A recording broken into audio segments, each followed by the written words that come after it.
Жума ичинде өлкө аймагында атталган окуялар жана бүгүнкү алынган кабарлар түрмөгү менен тааныштырган апталык программасы. Студияда мен Бакыт Бекболсунов. Саламатсыздарбы? Алгач бүгүнкү алынган кабарлар түрмөгүнө токтолсок, сутка ичинде коронавирусту аныктай турган 4534 изилдөө жүргүзүлүп, текшерилген анализдердин ичинен 132 жаңы учур катталды. Тилекке каршы 1965 жылы туулган эркек киши илдеттен көз жумду. Бул тууралуу өкмөт үйүндөгү маалымат жыйында саламаттыкты сактоо министринин орун басары, өлкөнүн башкы санитардык дарыгери Нурболот Үсөнбаев билдирди. Бир эркек бейтап биздин Кыргыз-Түрк ооруканасында өзүңүздөр билгендей ошол жерде коронавирус менен жугузуп алып ооруп калгандарды дарылап ачылган оорукана эле ошол жерге келип 7-июнда келип түшкөн. Ошол учурда ошол келгени эки тараптуу пневмония болгон. Ошол эле учурда жанакындай дем алуу жетишсиздиги болуп, острый респираторный дистресс синдром болгон. Ошол эле учурда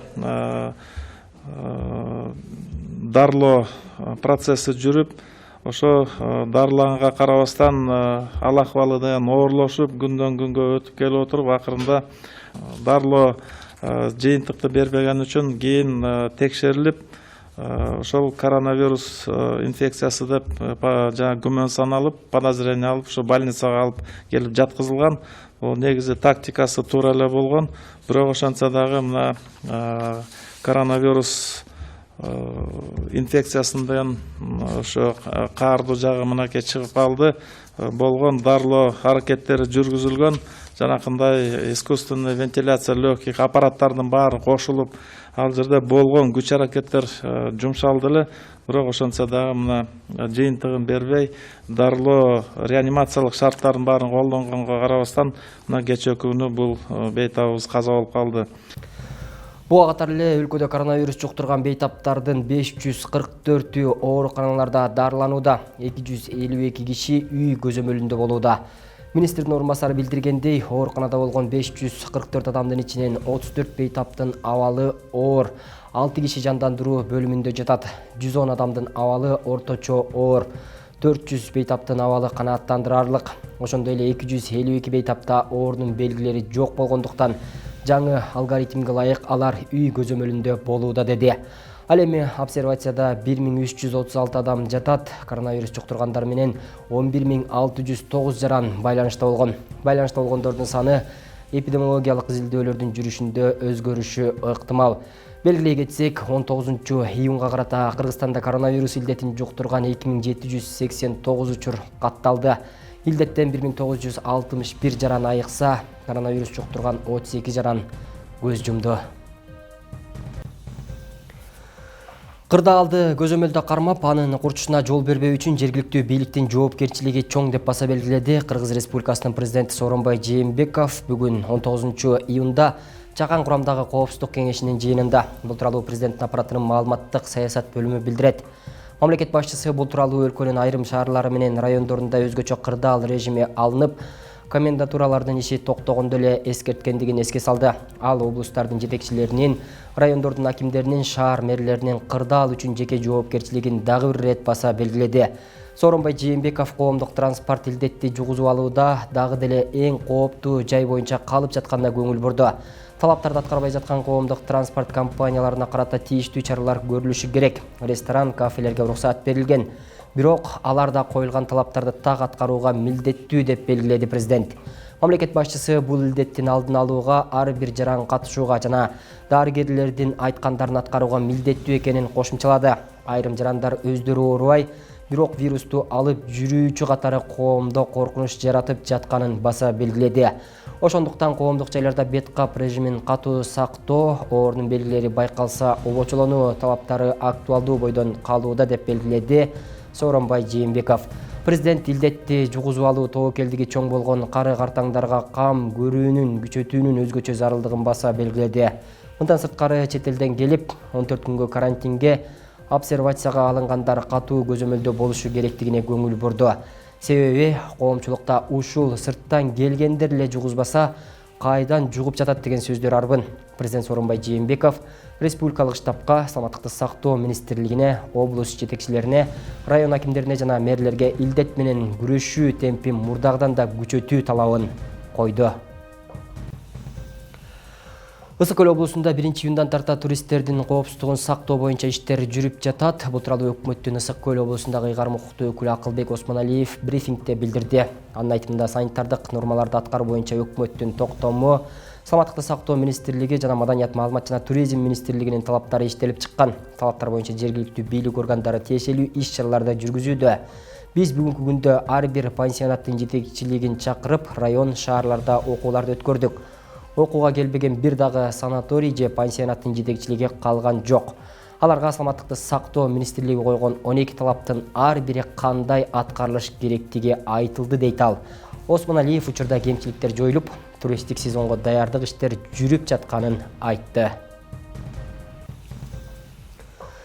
Кыргыз Республикасынын вице-премьер-министри Аида Исмаилова Газпром Кыргызстан мектебине барып, Бишкек шаарынын жалпы билим берүү мекемелери үчүн өткөрүлгөн алтын тамга көз карандысыз тестирлөөсүнүн жүрүшү менен таанышты. Бул тууралуу өкмөттүн аппаратынын маалыматты камсыздоо бөлүмү билдирет. Кыргыз Республикасынын билим жана илим министрлигинин чечими боюнча алтын тамга мамлекеттик жыйынтыктоочу аттестациясы реалдуу убакыт режиминде санитардык эпидемиологиялык талаптарды так сактоо менен өткөрүлүүдө.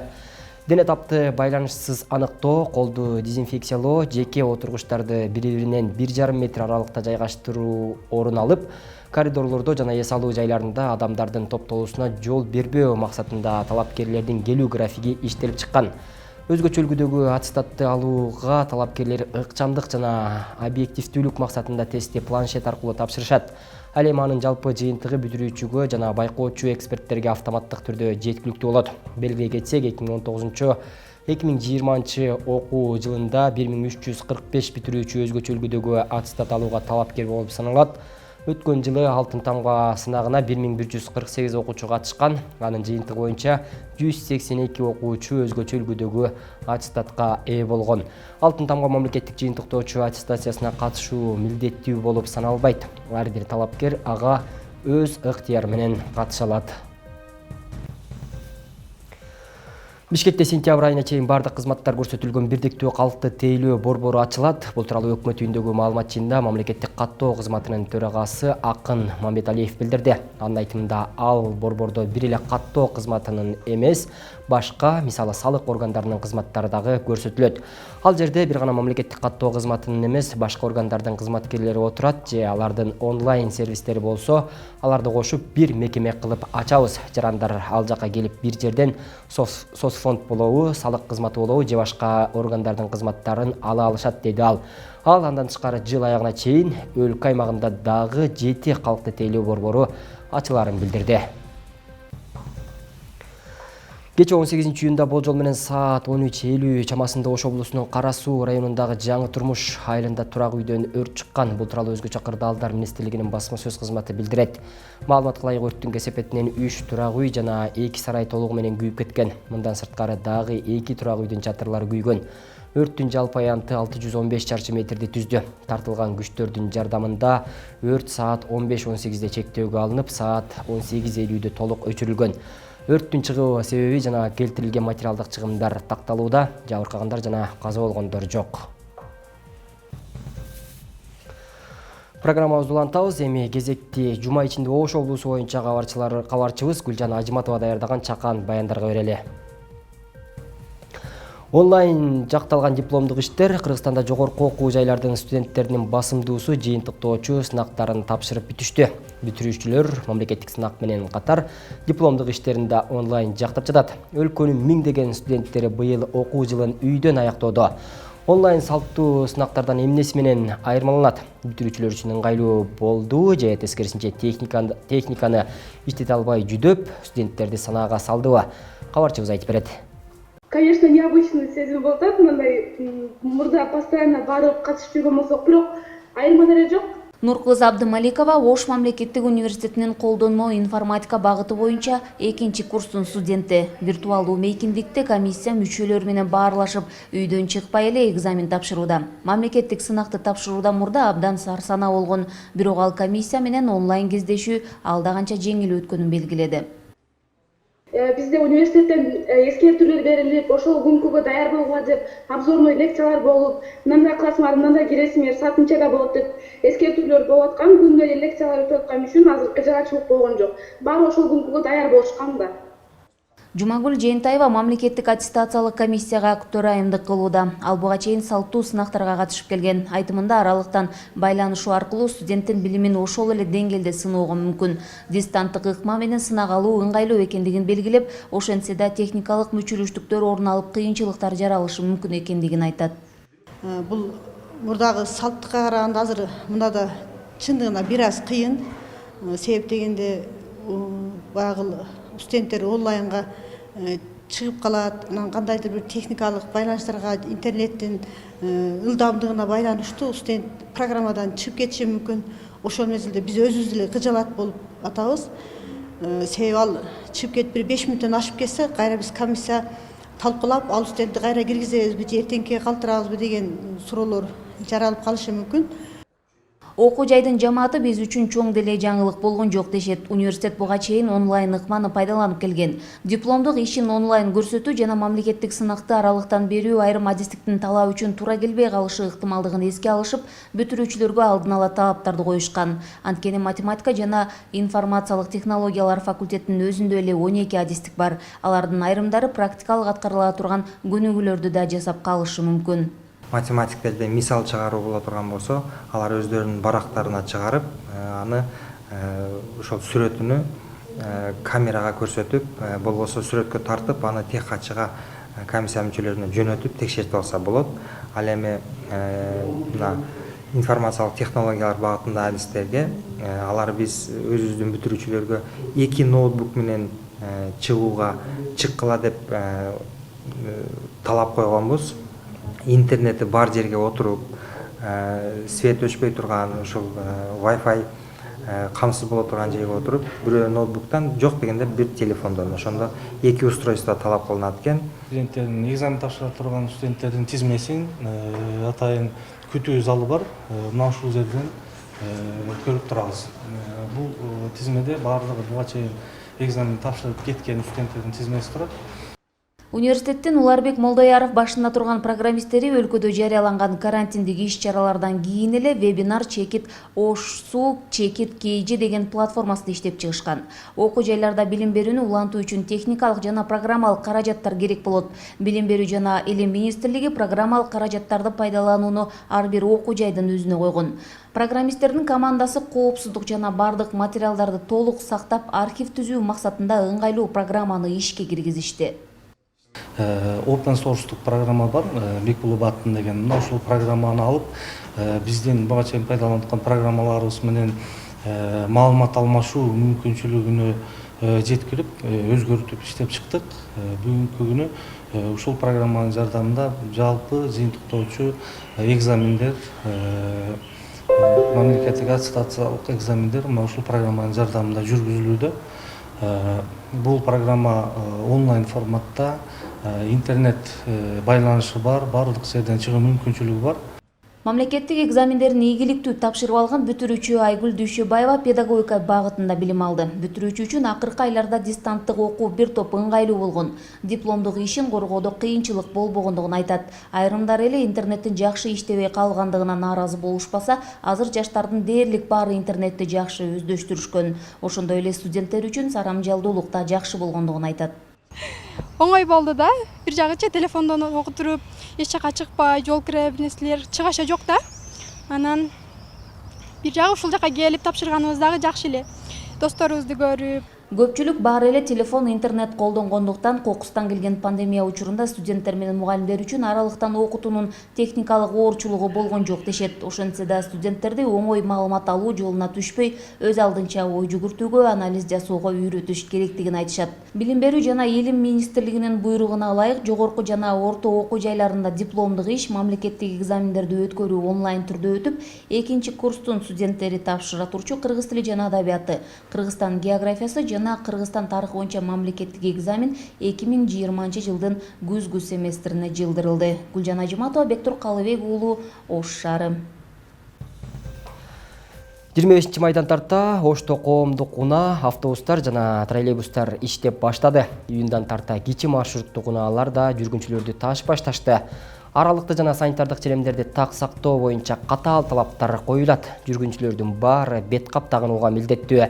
Бирок социалдык аралык жана бет кап тагуу талаптары аткарылбай жаткандыгы көпчүлүктү нааразы кылууда. Колуңуздан сертификат алабыз. Маскаңыз барбы? Бар. Тагын алыңыз. Маскаңыз барбы? Бар. Тагыныңыз. Шöyle тагынып колуңуздан сертификат алыңыз. Бет капсыз троллейбуска бейкапар чыгууну адатка айландыра баштаган айрым жүргүнчүлөр үчүн бүгүн күтүлбөгөн күн болду. Анткени коомдук унаада аралыкты жана санитардык ченемдерди так сактоо боюнча катаал талаптар коюлган. Жүргүнчүлөрдүн баары бет кап тагынууга милдеттүү. Бирок жүргүнчүлөр тарабынан бул талаптар толук аткарылбай жаткандыгына коомчулук нааразы болууда. Муниципалдык коомдук унааларга жайгаштырылган атайын каражаттарды да көзгө илбей пайдалануудан баш тартып, ал эми бет капты болсо чөнтөккө же сумкага салып жүргөн жүргүнчүлөрдү кездештирүүгө болот. Күтүп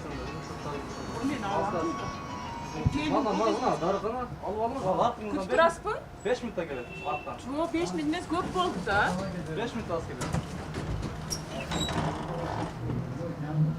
келет. Дозаторларды койгонбуз, ушу колду чыкканда сөз дезинфекция кылып чыгыш керек деп.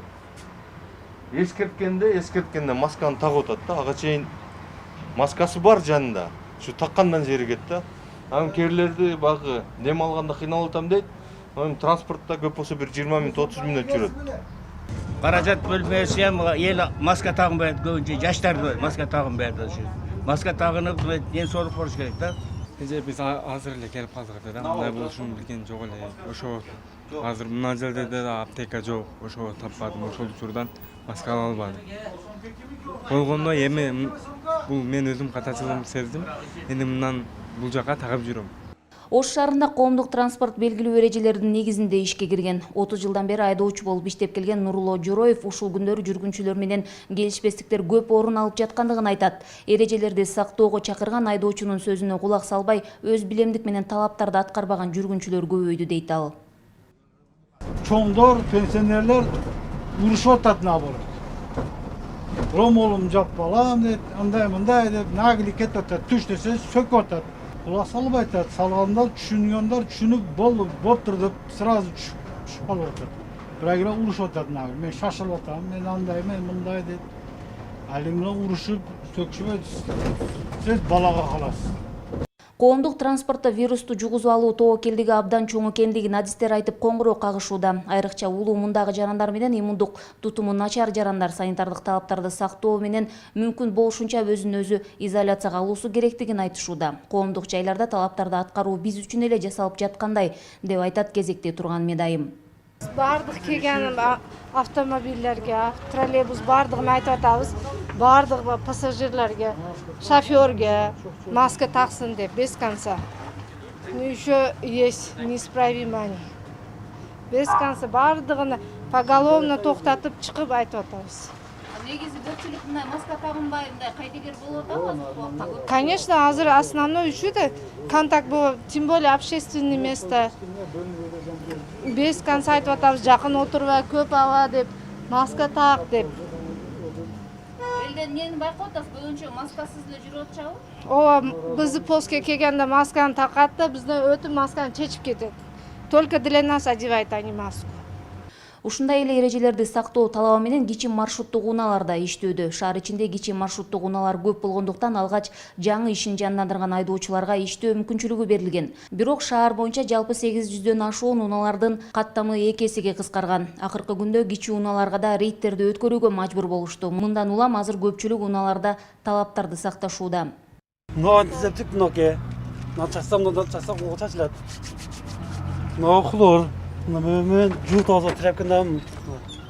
Өзүңүздөр? Өзү ар рейсте жуу тазалап турабыз. Маска кандай болот атат жүргүнчүлөр? Жүргүнчүлөр таап атат маска. Силер өзүңөр да таап атасызбы? Экөөбүз запас менен алып турабыз. Көпчүлүк жүргүнчүлөр маскасыз да чыгып атат да. Андайлар болуп атат да, түштө эч неме болбой атат да. Жүргүнчүлөр үчүн эрежелерди сактоо талабы анча деле оор эмес экендигин айтышат. Бирок оору тууралуу түшүнбөстүктөр жана кайдыгерлик мамиле күчөгөндүгүн белгилешет. Өзүбүздө болуп атат.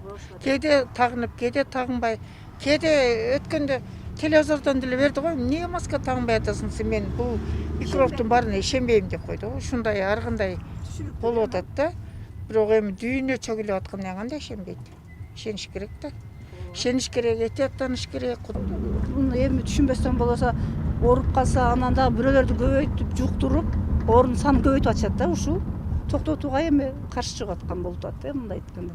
Ошол эле кезде маршруттук каттамдардын айдоочулары санитардык талаптарга баш ийбей жүргүнчүлөрдү көп салып жүрүшүүдө дегендерге Ош шаарынын мэриясынан айдоочуларга карата чара көрүлгөндүгүн билдиришти. 5 кол барар эмес айдоочулардын арасынан дагы чыгып атат, ошо эскертпей, көрсөтмө коюп койгондар да болот. Биз андай водительдерге чара колдонуп атабыз. Өткөнкү бир иретин жыйынтыгы менен 6 водительди административдик чара көрдүк. Анан эми водительдердин баарын эле токтотуп койсок, эртеге дагы ким ташыйт элди? Ошону эл туура түшүнүш керек да. Себеби Базарлардан, соода борборлорунан, коомдук транспорттон вирусту жугузуп алуу тобокелдиги чоң экендигин дарыгерлер эскертип келишет.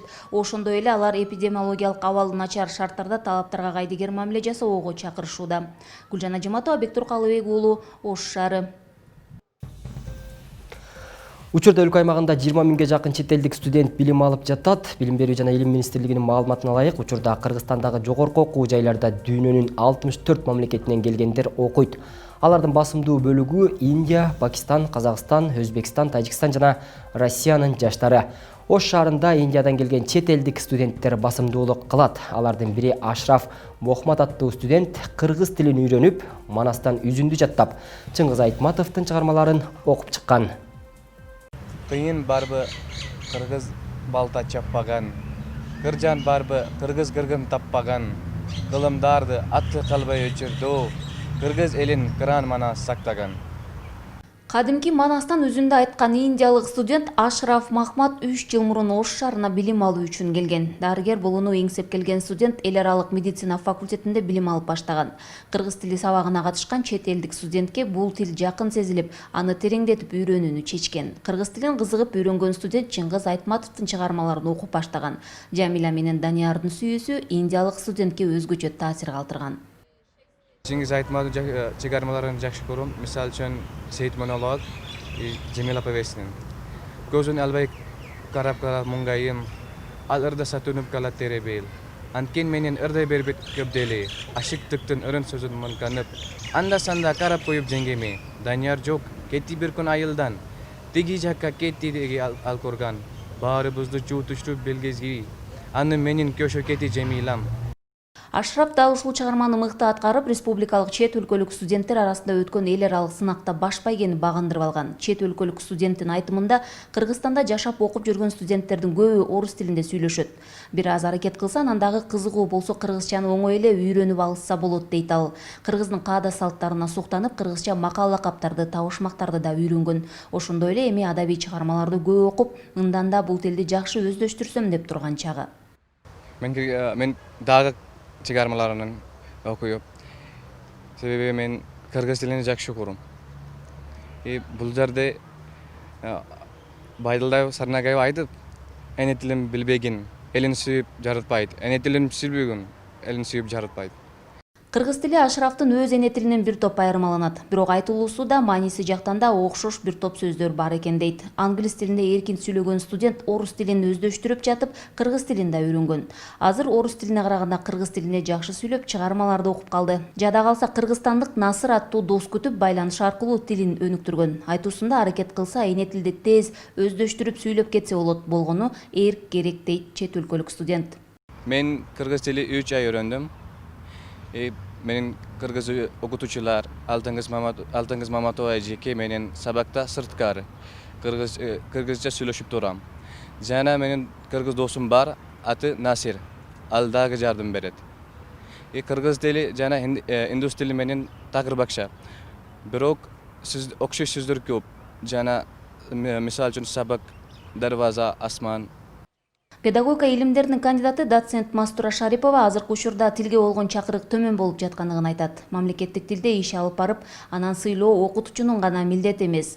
Мамлекеттик тилдин келечегин өркүндөтүү үчүн бардык атуулдар аракет көрүүлөрү зарыл деп эсептейт. Тилге болгон чакырыктарды күчөтсөк, ошондо гана башка улут өкүлдөрүнүн да мамлекеттик тилге болгон кызыгуусу артат дейт Шарипова. Башка улуттун, башка өлкөдөн келгендер үчүн сөзсүз түрдө муктаждык жаратыш керек. Ал келген күндөн баштап өзүнүн үстүндө иштеп, ушул тилди үйрөнгөнгө аракет кылыш керек.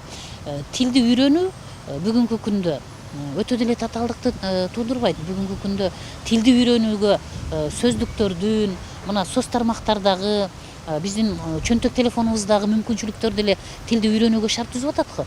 Мына ошон үчүн мен айтат элем, бүгүн мамлекеттик тилди мамлекеттик мамиле болуп жогору жактан ошондой камкордук жасалган учурда ар бир жерде, ар бир шаарда чет өлкөлүктөр үчүн муктаждык, талап, анан жоопкерчилик болуш керек да. Ашраф Махмат болсо кыргыз тилин үйрөнүп алганы өзүнүн досторуна да жардамын тийгизип жаткандыгын айтат. Кыргызстандын кооз жерлерин кыдырып, када салттары менен таанышууда жергиликтүүлөр менен кыргыз тилинде да байланышып, көп маалымат алууга мүмкүндүк болду. Ош Ашрафтын өзү туулуп өскөн Кашмир шаарына окшош экендигин айтып, чет өлкөлүк студент келечекте медицина багытында биргелешкен долбоорлордун үстүндө иш алып барууну көздөдү. Гүлжан Ажиматова, Бектур Калыбек уулу, Ош шаары. Кыргызстанда травертин же сары ташты курулуш тармагында кайра иштетүү күч алды. Жалпы өлкө боюнча сары ташты кайра иштетүүчү 63 завод бар. Ошол учурда ишкерлер Өзбекстанга ташты бажы төлөмсүз сатуу, коңшу өлкөгө чийкилей сыйроонун көп кетишине шарт түзүп келгендигин айтышууда. Курулуш жанданып, бул тармакта иштегендер сары ташты казып алып келүү оңой эмес. Аны иштетүү көп чыгашаны талап кылат дешет. Оштогу травертин же кыргызча аталышы сары ташты кайра иштетүүчү ишкана. Сары ташты казып алып келүү оңой эмес, аны иштетүү көп чыгашаны талап кылат. Ташты кесип, жылмалап белгилүү бир өлчөмгө салуу үчүн заводдун жумушчулары атайын кесиптик окуу жайынан окуп келишет. Жумушчулар азыр техниканын жардамы менен иштөө бир топ оңой болуп калгандыгын айтышат. Бүт эле техниканын жардамы менен болот. Алып келип, кран менен түшүрөбүз. Кайра кран менен буга коебуз, анан бул бүт электронный, бүт компьютерный да. Ушу менен эле полный электронный бар эле ушу менен эме кылабыз, өздөрү алып кирет, мына электронный. Кесебиз, эч кыйынчылык деле жок. Кичине алып эле унакка биз өзүбүз коебуз да, ошол эле. Ушуну эле гана башкарабыз, болду. Башка эч эмеси деле жок. Мына кол менен күч кылып, мындай кыйын жери деле жок да. Жумушчулардын айтымында сары ташка суроо талап 2016-жылдан тарта күч алган. Буга коңшулаш Өзбекстан менен Казакстанда ийри курулуштардын сары ташты кооздолсун деген талап коюлганын негиз берген. Кыргызстанда сары ташты кайра иштетүүчү 60тан ашуун завод бар. Булардын баары сырьёну Өзгөндүн Жалпак таш айылынан алышат. Ал жакта өздөрүнүн карьерлери бар ишкерлер ошол эле учурда карьер иштеткендер менен келишим түзүп атайын иштегендер да бар.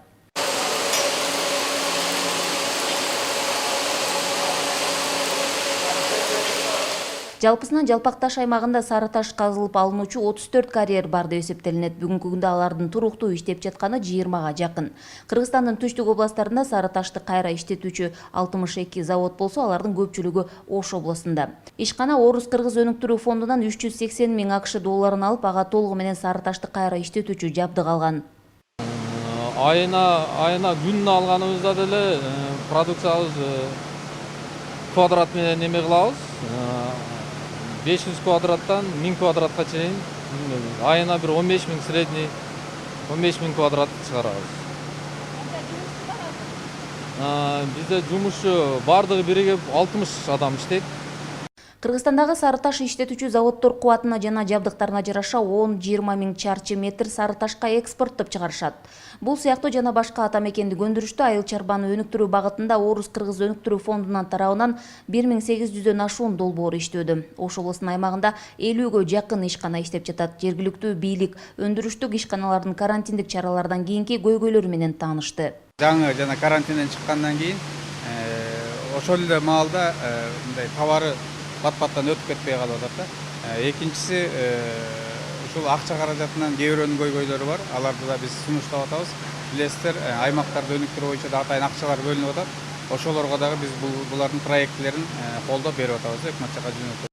Ушул эле өндүрүштүк ишкананын жетекчилиги тарабынан логистикалык борбор ачуу пландары турат. Ата мекендик өндүрүштү колдогон жана айыл чарбасын өнүктүрүүгө багытталган долбоорлор бүгүнкү күндө өз жемишин берип баштады. Гүлжан Ажиматова, Бектур Калыбек уулу, Ош облусу. Өзгөн районундагы 11 гектар жерди өздөштүргөн дыйкан мөмөлүү бакка айлантты. Багбанчы Асылбековдардын үй бүлөсү какыраган жерди өздөштүрүп, тамчылатып сугаруунун натыйжасында жашылдандырып, жеке ишкерликти колго алышты. Үй бүлөнүн негизги каржы булагы катары бышкан түшүмдү жакшылап жыйнап алуу үчүн болгон аракет көрөбүз дешүүдө. Буга чейин жалаң түйшүк болсо, кийинки жылдан тарта мөмө алабыз деп үмүт артышууда. Алма, гилас, жаңгактын мөмөлөрү какыраган, суу чыкпаган тоо борунда көктөп кадимки бакка айланды. 3 жыл мурун Өзгөн районунун Жылалды айыл өкмөтүнүн тургуну Асылбековдардын үй бүлөсү өздөрүнүн үлүш жерине бак кылууну колго алышкан. Деңиз деңгээлинен 1,5 миң бийиктиктеги тоолуу жерди көгөртүү үчүн дыйкандар тобокелдикке барышкан. Биз ойлонбой эле отургузуп алыппыз. Эме менен суу ташып көктөтүп берем депчи. Эми бочка менен суу ташып көктөттү муну. Бак сәл чоңойгондон кийин кыйынчылык болуп калат экен. Анан 2019-жылы кредит берип калды. 1 миллион 100 миң кредит алып анан ошол жерден суу чыгардым. Мына ылдыйдан суу чыгарып, отдельный трансформатор коюп, глубинный насос коюп суу чыгарып, былтыртан бери жыргап эле калдык. Тамчылатып сугарууну өздөштүрүү жана 1 жылда 2 рет түшүм алууну көздөп, багбан былтыркы жылы алманын карлик көчөттөрүн отургузду. Алманын жакшы түшүм берүүчү 3 түрү бар. Ал эми аралыктары бош калган жер аянттары да мөмө жемишке толду. Сууну көп талап кылбаган коон дарбыз, андан сырткары помидор, картошка, капуста, баклажан да эгилген. Дарбыз, мисалы дарбыз менен коон өтө эле көп сууну талап кылбайт экен. Булар наркы алмалардын түктөрүнүн баардыгы şu tamsat suarma bularga şu ortadan arga alganbız dagı ошол аркы менен суардык. Şu 2 күндөн бери ушул жерде жатып сугарып атабыз. Şu 150 метр бийиктиктен суу чыгарганбыз. Тереңдеги 150 метр, сыйымдуулугу 70 тонна көлмө орноткон багбан 60 чакырым аралыктан насос аркылуу тамчылатып сугаруу жолу менен багбанчылыкты жакшылдандырууда. Өзгөн району боюнча мөмөлүү бактарактын аянты 24 гектарды түзүп, эми логистикалык борборлордун санын көбөйтүү маселеси каралууда. Биз логистиканы да бүгүнкү күндө колдоп атабыз. Ассоциация түзгөндө логистиканы да кошо бириктиргизгенбиз. Быйылкы жылда бизде Өзгөн районунда 260 тонналык логистика 4 адамдан ачылды. Ушул аксакалыбыз дагы азыр логистикалык центрди ачуунун үстүндө иш алып барып атат. 20 сотук жерди мына кече айыл чарба министри да келип кетти.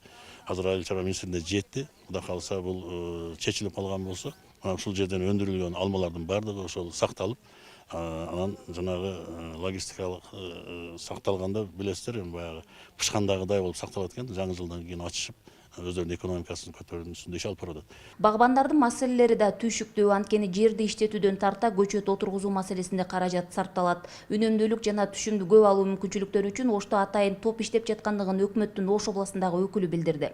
Бирок маселелер да жок эмес, анткени муну отургусканда эле баягы каражат керек болот. Ошол тамчылатып сугаруу системасын киргизүүгө каражат керек болот, сууну тартып келүүгө каражат керек болот. Анан кредит маселелери пайда болуп атат да.